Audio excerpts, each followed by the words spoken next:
We just beat Real Madrid across two legs in the Champions League quarterfinal. Wow. Tie was pretty much done in the first leg itself. I mean, coming back to a 3-0 lead is going to be challenging no matter who you are, right? But of course, this is Real Madrid. They have done this before plenty of times, and the second leg was at the Santiago Bernabeu, which is a fortress, let's be real, right? Obviously, you had all of these Real Madrid fans hyping about, remontada. You had their players, sending these cryptic messages on their social media. Then you even had Carlo Ancelotti posting about previous comebacks on his social media, and obviously other rivals, doing their head arounds, hoping for an impossible comeback. But obviously, no matter who you are, that was always going to be a tough hill to climb. Obviously, Arsenal went ahead and got the job done with another dominating performance.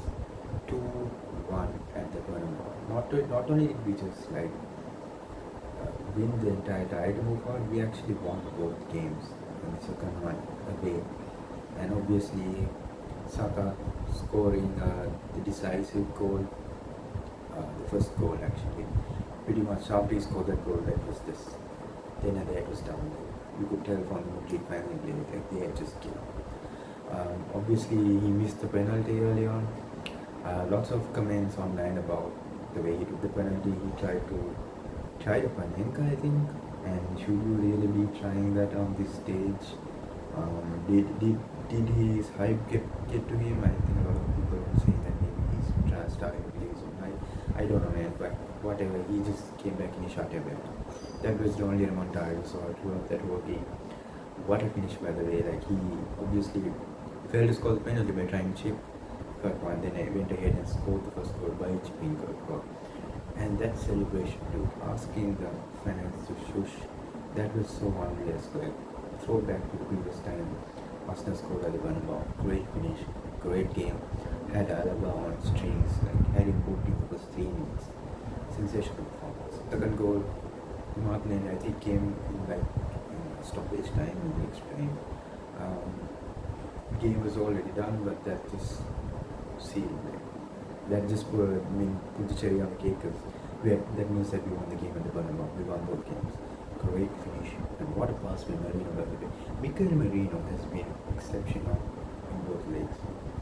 Huge shout out to him. One player who is probably not going to get all of the credits like everyone else is Jakub Kiwior. He has been solid defensively in both legs. He was flawless today. Obviously, he had that one mistake in the first leg, but this game, he was flawless. And I think for the first time in a very long time, Saliba was actually outshone by his defensive partner. Saliba was a great too, the way he just barged Mbappe off of that one. I think one phase of play where Mbappe was driving to a goal and he just slipped in and just barged him off the ball. He was incredible. Cannot ignore the mistake he made, leading to their only goal. I think Saliba just get a lot of criticism all the time about being too nonchalant on the ball sometimes, and that's exactly what happened there. He sometimes believes that he has way too much time than he actually does on the ball. But anyway, we had already scored. We were already 4 goals up, so it didn't really matter here. Declan Rice is absolutely world class. Another man of the match performance, and he was sure he didn't score 2 outrageous free kicks again, but defensively, and he had that midfield unlock. Bellingham, Chouameni were in his pocket. Every time they tried to make a pass, he would block it out. Every time they had a ball, he would just barge in, tackle, and possession them immediately. Defensively, he was making crucial blocks. He was driving through the middle to the opposition box. He was absolutely incredible. Great performance. Most party game, incredible performance. I am gutted that he did get booked, which means that he would miss the next game, which is PSG away. So with our injury crisis right now, I'm not really sure who's going to step up instead of him.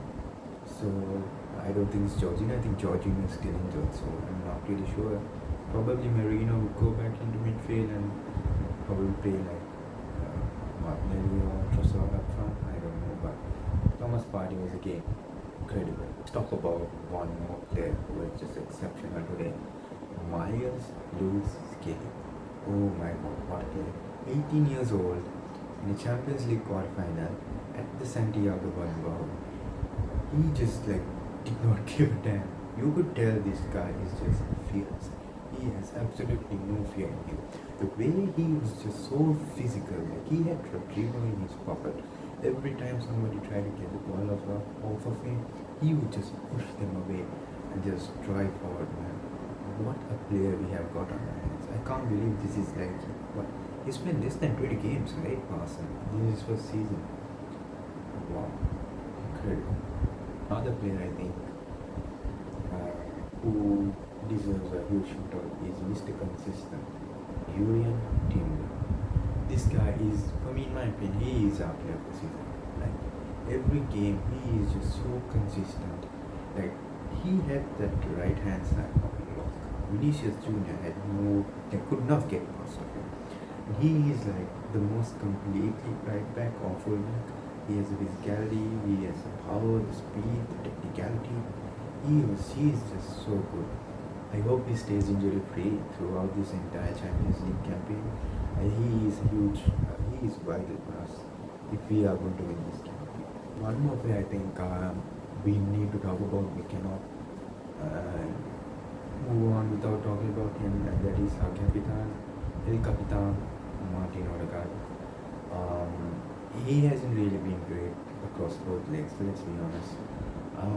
He wasn't poor, but he did not deliver up to our expectations. Every single player on the pitch did what they are known to do, did what we expect of them perfectly, right? Whether it's our defenders, we expect them to defend flawlessly.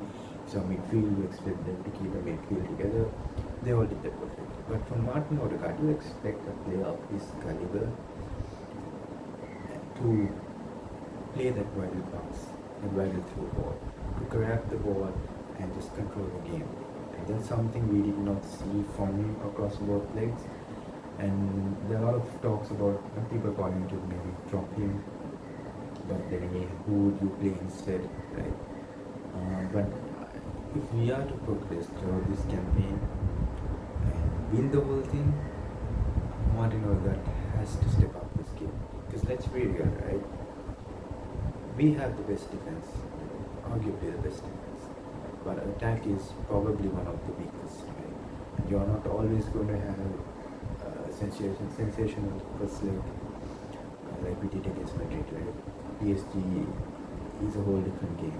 We cannot expect outrageous goals like Declan Rice's free kicks to save us all. Right? There are going to be times where it's going to be really difficult to score, and we need Martin Odegaard, players of his caliber, to make that pass, that through ball, to make that phase of play so that we go ahead and outscore the opposition. So Odegaard, we need to step up your game. PSG, okay, looking forward to the next tie. I think the first leg is away at PSG. I know that we did beat them earlier in the season. I think we beat them 2-0 or 2-1 or something. But this PSG team has progressed and evolved across this competition. They are so good. So even though we did get the better of them, this is going to be much tougher. So looking forward to it, and I think we can actually do it. So 3 games away, guys. 3 games away from winning our first Champions League. Let's do this.